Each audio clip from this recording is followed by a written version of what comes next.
الحمد لأهله والصلاة لأهلها أما بعد فأعوذ بالله من الشيطان الرجيم بسم الله الرحمن الرحيم الحمد لله رب العالمين الرحمن الرحيم مالك يوم الدين إياك نعبد وإياك نستعين اهدنا الصراط المستقيم صراط الذين أنعمت عليهم غير المغضوب عليهم ولا الضالين صدق الله العظيم وصدق رسوله النبي الكريم ونحن على ذلك لمن الشاهدين والشاكرين والحمد لله رب العالمین۔ سامعین محترم، میں نے آپ حضرات کے سامنے قرآن مجید کی سب سے پہلی سورت سورہ فاتحہ تلاوت کی۔ اس سورہ مبارکہ میں اللہ رب العزت ہمیں بہت سارے احکام ہدایات دے رہے ہیں، اور اس سورت کے بہت سارے نام تفسیر بیضاوی نے 14 نام اس کے نقل کیے ہیں۔ ان میں سے ایک نام ہے تعلیم المسئلہ، کہ اللہ رب العزت اللہ سے مانگنے کا طریقہ اس صورت میں بتا رہے ہیں کہ اللہ رب العزت سے کچھ مانگنا ہو تو آپ کس طرح مانگیں گے، اور اسی طرح اس سورت کو ام القرآن بھی کہا جاتا ہے، کیونکہ قرآن مجید کے جتنے مضامین ہیں وہ سارے مضامین اجمالی طور پہ اس سورت میں موجود ہیں۔ قرآن مجید کے 4 حصے ہیں۔ پہلا حصہ سورہ فاتحہ سے لے کر سورہ انعام تک، اس حصے میں اکثریت بیان ہے خالق کل شیء هو اللہ، اس کائنات کا خالق صرف ایک اللہ۔ اور دوسرا حصہ سورہ انعام سے سورہ کہف تک، وہاں اکثریت بیان ہے مربی لکل شیء هو اللہ، پیدا کرنے کے بعد تربیت کرنے والی ذات وہ بھی اللہ کی۔ تیسرا حصہ سورہ کہف سے سورہ سبا تک، اس میں اکثریت بیان ہے برکت دہندہ اللہ کی ذات، برکت دینے والی ذات وہ صرف ایک اللہ کی۔ اور چوتھا حصہ سورہ سبا سے آخر تک، اس میں اکثریت بیان ہے احوال قیامت، کہ کوئی بھی بندہ اللہ رب العزت کے ہاں زبردستی سفارش نہیں کر سکے گا، جس کو اجازت ہوگی وہی سفارش کر سکے گا۔ تو یہ جو 4 مضامین ہے یہ سورہ فاتحہ میں موجود، اور ایک نام سورہ فاتحہ کا سورہ شفا ہے، شفا دینے والا۔ اللہ رب العزت نے اس صورت میں شفا رکھا ہے، جو بھی بیماری ہو بندہ یقین کے ساتھ سورہ فاتحہ پڑھ لے، اس کو دم کر لے، اللہ شفا دیں گے۔ روایات میں آتا ہے صحابہ کرام کی ایک جماعت جا رہے راستے میں دیکھا کہ ایک بندہ ہے جس پہ مرگی آئی ہوئی ہے اور بے ہوش پڑا ہوا ہے۔ ایک صحابی نے جا کے سورہ فاتحہ پڑھا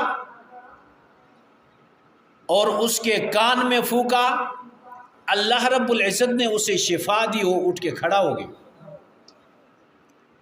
ایک دوسری روایت میں آتا ہے کسی غزوے پہ صحابہ کرام جا رہے، راستے میں ایک لونڈی آئی، اس نے آ کے کہا کہ تم میں سے کوئی منتر جانتا ہے؟ ہمارے سردار کو بچھو نے کاٹا ہے۔ اس وقت یہ منتر پڑھا کرتے تھے۔ تو ایک صحابی نے کہا کہ میں جانتا ہوں، اور ساتھ چلے گئے۔ وہاں جا کر انہوں نے سورہ فاتحہ پڑھا اور اس بندے پہ دم کیا جس کو بچھو نے کاٹا تھا۔ اللہ نے اسے صحت دی، اس کے لیے شفا بن گئی۔ ان لوگوں نے 20 بکریاں صحابہ کرام کو دے دی۔ اب جو بکریاں لی تھی اس کے بارے میں اختلاف ہوا۔ بعض نے کہا کہ یہ بکریاں ہمارے لیے جائز نہیں ہونی چاہیے، اللہ کے کلام کے بدلے میں اجرت لینا یہ مناسب نہیں۔ بعض نے کہا کہ یہ جائز ہوں گی۔ بہرحال جب آپ صلی اللہ علیہ وسلم کے پاس آئے اور آ کے پورا واقعہ سنایا، آپ صلی اللہ علیہ وسلم نے اس صحابی سے کہا تمہیں کس نے کہا تھا کہ یہ منتر ہے؟ صحابی نے عرض کیا یا رسول اللہ صلی اللہ علیہ وسلم، اللہ کا کلام تھا، میں اس میں شفا سمجھا، اور ان بکریوں کے بارے میں کہا کہ یہ پاکیزہ مال ہے، تمہارے لیے جائز۔ اور ایک روایت میں آتا ہے کہا کہ میرا بھی حصہ کر لو۔ تو اللہ رب العزت نے سورہ فاتحہ میں شفا رکھا ہے، لیکن بندہ یقین سے پڑھ۔ ایک آج سوال بھی آیا تھا کہ عام بندے کا تعویذ بنا کے دینا کیسے؟ ہمارے معاشرے میں ہمارا ذہن یہ بنا ہوا ہے کہ جو بھی معاملہ پیش آئے تعویذ کے لیے جانا ہے۔ مولوی صاحبہ تعویذ دے دو ہمیں، اور بعض تو کہتے ہیں ہمارا حساب کر لو، حساب کر کے بتاؤ کیا معاملات۔ حساب تو کسی حال میں یہ جائز نہیں، حساب کتاب کر کے اپنے حالات معلوم کرنا۔ آپ صلی اللہ علیہ وسلم نے فرمایا جو کسی کاہن کے پاس جائے، نجومی کے پاس جائے اپنے حالات معلوم کرنے کے لیے، اور اس کی تصدیق بھی کر لے، تو اس نے ان احکام کا انکار کیا، کفر کیا جو محمد صلی اللہ علیہ وسلم پہ اللہ نے اتارا۔ اور دوسری بات تعویذ کا ہے، تعویذ جائز ہے، لیکن اس کا مرتبہ بعد میں۔ اگر کوئی مسئلہ پیش آئے، کوئی پریشانی پیش آئے، اس کا بہترین طریقہ یہ ہے کہ بندہ 2 رکعت نفل پڑھ لے، اللہ سے مانگ لے۔ بیماری ہے، سورہ فاتحہ پڑھو، کھانے پہ دم کرو، پانی پہ دم کرو، پلا دو، اللہ شفا دیں گے۔ تو تعویذ کو مؤثر سمجھنا یہ جائز نہیں ہے، تعویذ کو مؤثر سمجھنا۔ آپ صلی اللہ علیہ وسلم نے اپنے زندگی میں کبھی کسی کو تعویذ نہیں دی ہے۔ آپ صلی اللہ علیہ وسلم نے کبھی کسی صحابی سے یہ نہیں کہا کہ آپ تعویذ لکھ کر دے دو۔ البتہ صحابہ کرام سے ثابت ہے بعض کلمات جو پڑھا کرتے تھے، بعض چھوٹے بچے ہوتے ہیں اور بعض ایسے لوگ ہوتے ہیں جو امی قسم کے ہوتے ہیں، پڑھ نہیں سکتے ہیں، ان کے لیے لکھ کے دیا گیا کہ ان کو گلے میں ڈال دو۔ تو اس سے اس کا جواز تو معلوم ہوتا ہے، لیکن یہ کوئی روحانی علاج نہیں ہے، ایک جسمانی علاج ہے، جیسے ڈاکٹر حکیم علاج کرتے ہیں اسی طرح کا ہے، اس کو روحانی علاج نہیں کہا جا سکتا۔ اور یہ بات بھی سمجھو، جو بندہ قرآن پڑھتا ہے اپنے دنیاوی کسی مقصد کے لیے، اس میں ثواب بھی نہیں ہوتا ہے۔ قرآن پڑھے، مقصد یہ ہے کہ دنیاوی کوئی پریشانی یہ دور ہو جائے، بیماری دور ہو، اس کا ثواب بھی نہیں ملتا۔ تعویذ گلے میں ڈالنا یہ کوئی ثواب والی بات نہیں ہے، اس پہ اجر نہیں ملتا ہے۔ ایک بندہ میرے پاس آیا، وہ کہتے ہیں مولانا صاحبہ مجھے سورہ یوسف لکھ کے دے دو۔ سورہ یوسف بہت بڑی سورت ہے۔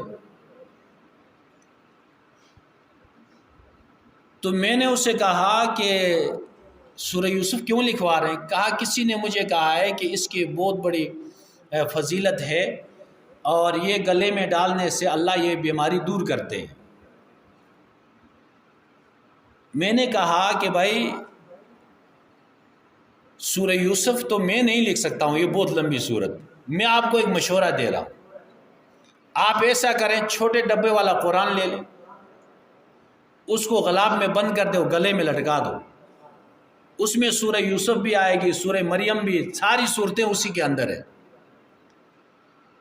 لیکن یہ قرآن لٹکانے سے، یہ قرآن اس کے لیے نہیں ہے کہ ہم گلے میں لٹکا دیں، قرآن عمل کے لیے آیا ہوا ہے۔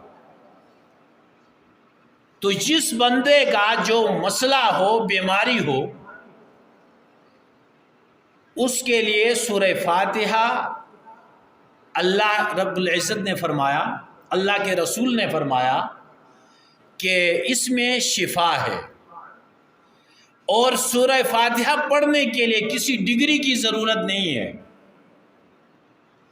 ہر مسلمان اسے پڑھ سکتا ہے۔ چھوٹا بچہ ہے، رو رہا ہے، پریشانی ہے، اس کی والدہ دم کرے پانی پہ، دودھ پہ، وہ پلا دے، اس کے والدین دم کر لے، بہن بھائی دم کر لے، تو اللہ رب العزت شفا دیں گے۔ تو سورہ فاتحہ کا ایک نام سورہ شفا، اور اس سورت میں اللہ رب العزت نے ایک دعویٰ ذکر کیا، الحمدللہ رب العالمین، تمام تعریفیں اللہ رب العزت کے لیے۔ اس کائنات میں جس کام کی تعریف کی جائے، جس ذات میں کوئی تعریف ہو، وہ حقیقت میں اللہ کی تعریف، کیونکہ ایک عمارت کی اگر ہم تعریف کرتے ہیں تو حقیقت میں وہ بنانے والے کی تعریف ہوتی ہے۔ تو اس کائنات کے تمام کاموں کی جو تعریف ہے وہ حقیقت میں اللہ کی تعریف، تمام تعریفیں اللہ کے لیے کیوں ہے؟ رب العالمین، وہ تمام جہانوں کا پالنے والا ہے۔ جب تمام جہانوں کا پالنے والا اللہ ہے تو تعریفیں بھی تو اسی کی ہوں گی۔ یہاں پہ ایک سوال پیدا ہوتا ہے کہ ہم نے کہا کہ دنیا میں جتنے کام ہیں یہ حقیقت میں اللہ کی تعریف، بہت سارے کام ایسے ہوتے ہیں جو ظاہراً دیکھنے میں قابل تعریف نہیں ہوتے۔ کوئی کسی کو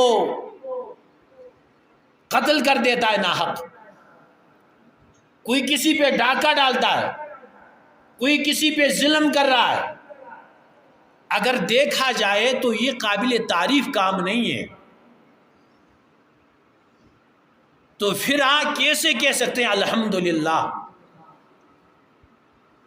تو رب العالمین میں اس کا جواب دیا۔ یہ جو ظاہراً ہمیں خرابی نظر آتی ہے، ہمیں پریشانی لاحق ہوتی ہے، اس کام کو ہم قابل تعریف نہیں سمجھتے، یہ ہم اپنے اس چھوٹے سے عقل کے ذریعے کرتے ہیں۔ ہم اپنے اس چھوٹے سے عقل کے دائرے میں رہتے ہوئے ہمیں قابل تعریف نہیں لگ رہی، اور حقیقت میں جو ہمیں قابل تعریف نہ لگے اس میں بھی مصلحت ہوتی ہے، حکمت ہوتی ہے، کوئی نہ کوئی فائدہ ضرور ہوتا ہے۔ اللہ رب العزت اس میں خیر رکھتے ہیں۔ امام رازی رحمۃ اللہ علیہ نے تفسیر کبیر میں ایک واقعہ لکھا ہے۔ وہ کہتے ہیں کہ ایک بزرگ جا رہے تھے دریائے فرات کے کنارے، بغداد میں ایک دریا ہے، وہ وہاں سے جا رہے ہیں، دیکھا ایک بہت بڑا بچھو بھی چل رہا ہے آگے۔ تو اس بزرگ نے سوچا کہ اللہ رب العزت کا کوئی کام حکمت سے خالی نہیں ہوتا، یہ کیڑے مکوڑے بھی اللہ رب العزت کے حکمت اور مصلحت کے بغیر حرکت نہیں کر سکتے۔ میں دیکھتا ہوں کہ اس بچھو کے چلنے میں کیا حکمت۔ بچھو آگے جا رہا ہے، وہ اللہ والا بندہ اس کے پیچھے پیچھے۔ ایک جگہ پہ جا کے وہ ٹھہرا دریا کے کنارے، کہتے کچوا آیا، آ کے اس کے پاس ٹھہر گیا۔ وہ جو بچھو تھا کچوے کے پیٹھ پہ سوار ہوا، اور وہ کچوا دوسری طرف روانہ ہوا۔ اللہ نے اس کے لیے کشتی بنا لی، اس بزرگ نے کشتی لی اور وہ بھی پیچھے روانہ ہوا۔ دوسرے کنارے پہ بچھو نیچے اترا، اور پاس ہی ایک درخت کے نیچے ایک بندہ سو رہا، اور دیکھا ایک سانپ ہے بالکل منہ بنا کے اس کو ڈھسنے کے لیے تیار ہے۔ ادھر سے یہ بچھو گیا، جا کے اس کو چمٹا اور اس کو مار دیا، سانپ کو مار دیا۔ اتنے میں اس بندے کی آنکھ بھی کھلی، اس نے دیکھا ایک بچھو جا رہا ہے، پتھر اٹھایا مارنے کے لیے۔ وہ بزرگ نے جا کے ہاتھ پکڑا، کہا یہ تمہارا بہت بڑا محسن ہے، اور پورا واقعہ سنایا کہ ایسے آیا تھا اور اس نے آپ کو بچایا سانپ سے۔ تو اب دیکھو یہ جو سویا ہوا بندہ تھا، اس کو اس مصلحتوں کا تو علم نہیں تھا، اس نے صرف اپنے آپ سامنے بچھو دیکھا اور اس کو ایک موذی جانور سمجھتے ہوئے اسے قتل کر رہا تھا، اور حقیقت میں اس میں مصلحت تھی، اس کی جان بچا لی۔ تو اللہ رب العزت کا کوئی کام حکمت سے خالی نہیں ہوتا۔ بظاہر ہمیں نقصان نظر آئے، بظاہر ہمیں پریشانی محسوس ہو، مصیبت محسوس ہو، لیکن حقیقت میں اس میں اللہ رب العزت نے خیر رکھا ہوتا ہے، اس میں فائدہ رکھا ہوتا ہے۔ موسیٰ علیہ السلام کا واقعہ، مشہور واقعہ قرآن میں اللہ رب العزت نے ذکر کیا۔ ایک موقع پہ موسیٰ علیہ السلام تقریر کر رہے ہیں، تو ایک بندہ کھڑا ہوا، کھڑے ہو کے سوال کیا کہ حضرت اس دور میں آپ سے بڑا عالم کوئی ہے؟ تو اللہ کا نبی جس دور میں ہو، اللہ کے نبی سے بڑا کوئی عالم نہیں ہو سکتا۔ تو موسیٰ علیہ السلام نے کہا کہ میں اللہ کا نبی ہوں اور مجھ سے بڑا عالم کوئی نہیں ہے۔ یہ بات اللہ رب العزت کو پسند نہیں آئی۔ ان کو کہنا چاہیے تھا کہ اللہ جانے کوئی بڑا عالم ہے یا نہیں، اللہ جانے، لیکن انہوں نے اپنی طرف نسبت کی کہ میں بڑا عالم ہوں۔ اللہ رب العزت نے وحی کے ذریعے اطلاع دی، میرا ایک بندہ ہے جو تم سے زیادہ علم رکھتے ہیں، خضر علیہ السلام، اور تمہیں جا کے ان سے علم سیکھنا ہوگا۔ موسیٰ علیہ السلام نے اس سے ملاقات کی جگہ پوچھی کہ میں کہاں وہ مجھے ملیں گے. اللہ رب العزت نے فرمایا کہ تم سفر پہ جاؤ، اپنے ساتھ یہ مچھلی رکھو، جہاں یہ مچھلی گم ہو جائے گی وہاں پہ وہ آپ کو مل جائیں گے. ایک آج نوجوان کو اپنے ساتھ کر دیا، یوشع علیہ السلام.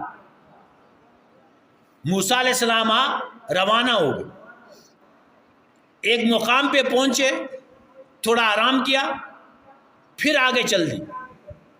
ایک حد پہ جا کے اپنے اس نوجوان سے کہا کہ وہ کھانا لے آؤ تاکہ ہم کھا لیں، بھوک بھی لگی ہے.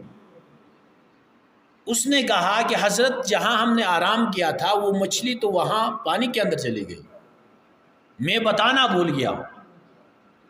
کہنے لگے یہ وہی جگہ ہے جس کی تلاش میں ہم نکلے تھے. وہاں سے واپس آئے، واپس آ کے وہاں خضر علیہ السلام سے ملاقات ہو گئی. ملاقات کے بعد کہا کہ حضرت میں آپ کے پاس آیا ہوں علم سیکھنے کے لیے. اللہ رب العزت نے جو علم آپ کو دیا ہے اس میں سے مجھے بھی سکھائیے. تو خضر علیہ السلام نے کہا کہ تم میرے ساتھ صبر نہیں کر سکتے،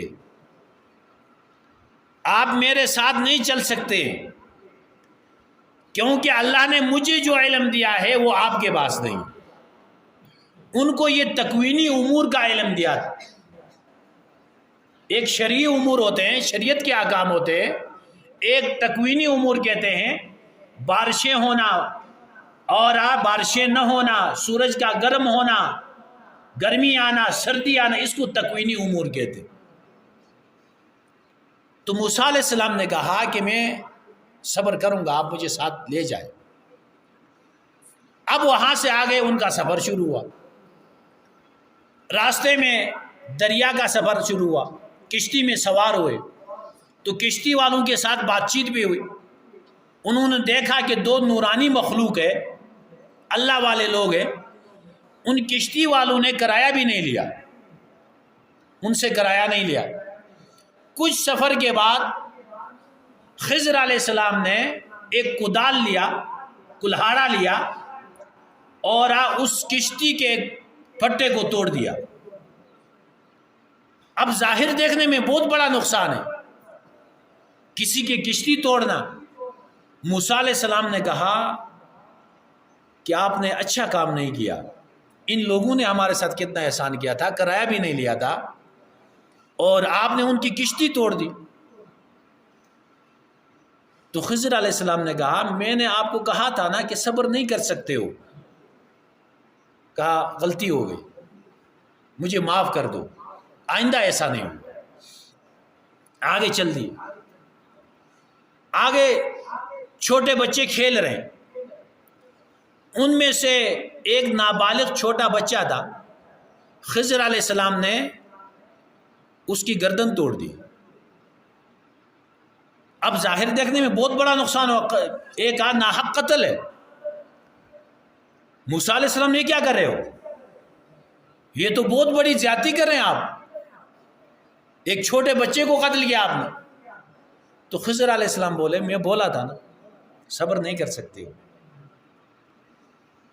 کہا غلطی ہو گئی، اب ایک موقع اور دیں، اس کے بعد میں نہیں بولوں گا، اگر اس کے بعد میں بولا تو مجھے الگ کر دیجیے. آگے ایک بستی آئی، وہاں پہ ان لوگوں سے مہمان نوازی کا مطالبہ کیا کہ آپ ہماری مہمان نوازی کرو، کھانا کھلاؤ.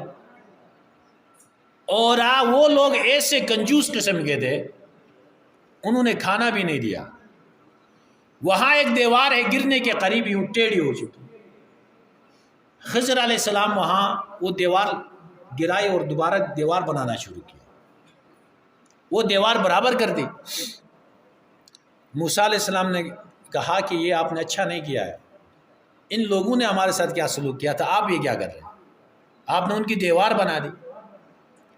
اس موقع پہ خضر علیہ السلام نے کہا ھذا فراق بینی و بینک، یہ آخری مرحلہ تھا، اب آپ میرے ساتھ نہیں رہ سکتے، اب سنو میں آپ کو بتاتا ہوں جو آپ کو نقصان لگ رہا تھا، جن باتوں پہ آپ صبر نہیں کر رہے تھے، اس کی حقیقت کیا ہے میں بتاتا ہوں۔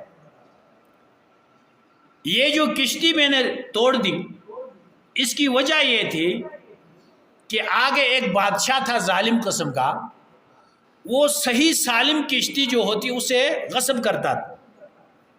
میں نے یہ کشتی توڑ دی تاکہ وہ دیکھ کے اس کو معیوب سمجھے اور یہ کشتی بچ جائے۔ میں نے پوری کشتی بچائی ایک لکڑی توڑ کے، اس میں تو یہ فائدہ تھا۔ اور یہ جو چھوٹا بچہ تھا، اللہ کے علم میں یہ بڑا، ان کے والدین بہت نیکوکار لوگ تھے، متقی لوگ تھے، اور یہ بڑا ہو کے ان کو سرکشی میں مبتلا کر دیتا۔ اللہ رب العزت نے چاہا کہ اس بچے کو ختم کر کے دوسرا نیک صالح بچہ ان کو دے دیا جائے، تو بچے کا قتل اللہ کے حکم سے میں نے کیا تھا، اس میں یہ فائدہ تھا۔ اور یہ جو دیوار میں نے سیدھی کی ہے، یہ 2 یتیم بچوں کی تھی، ان کے نیچے خزانہ تھا۔ اگر یہ دیوار گر جاتی تو لوگ وہ خزانہ اٹھا لیتے، تو اللہ رب العزت نے حکم دیا تاکہ ان کا خزانہ محفوظ ہو، میں دیوار بنا لوں، یہ اپنے بلوغ تک پہنچے اور اپنے خزانے کی خود حفاظت کر سکے۔ تو اب دیکھو، یہ جو کام نظر آ رہے تھے ظاہراً، اس میں بہت برائی نظر آ رہی تھی، کسی کی کشتی توڑ دینا، کسی کو ناحق قتل کر دینا، یہ ظاہراً بہت بڑی خرابی ہے، لیکن حقیقت میں اس میں کتنی بڑی خیر۔ تو اس کائنات میں جتنے کام ہو رہے ہیں وہ خیر سے خالی نہیں ہے، وہ حکمت سے خالی نہیں ہے۔ البتہ ہماری جو عقل ہے چھوٹی سی، یہ اس حکمت تک نہیں پہنچ سکتی ہے۔ تو ہمیں کیا حکم ہے؟ ایسے حالات آئیں گے، پریشانیاں آئیں گے، صدمہ ہوتا ہے انسان، بیماری ہوگی، صدمہ ہوگا، لیکن عقیدہ ہمارا یہ ہے کہ جو کچھ ہو رہا ہے اس میں حکمت ہے، مصلحت ہے، اس لیے اللہ رب العزت نے یہ کام کر دیے۔ تو رضا بالقضاء کا مطلب یہ الحمدللہ رب العالمین، جو بھی حالت آئے تو ہمارا یہ ایمان ہے کہ یہ اللہ کی طرف سے، یہ بیماری آئی اللہ کی طرف سے، یہ پریشانی آئی اللہ کی طرف سے، یہ مصیبت آئی اللہ کی طرف سے، اور اللہ کیا ہے؟ رب العالمین ہے، وہ پورے جہاں کا پالنہار ہے، اور ان کا کوئی کام بھی حکمت سے خالی نہیں ہوتا۔ تو تمام تعریفیں اللہ کے لیے، کیوں؟ رب العالمین ہے، کیوں؟ وہ رحمان و رحیم ہے۔ تو آگے جو آیت ہے اس کی تفسیر انشاءاللہ آئندہ جمعے میں بیان کی جائے گی۔ اللہ رب العزت ہمیں قرآن کو سمجھ کے اس پہ عمل کرنے کی توفیق عطا فرمائے۔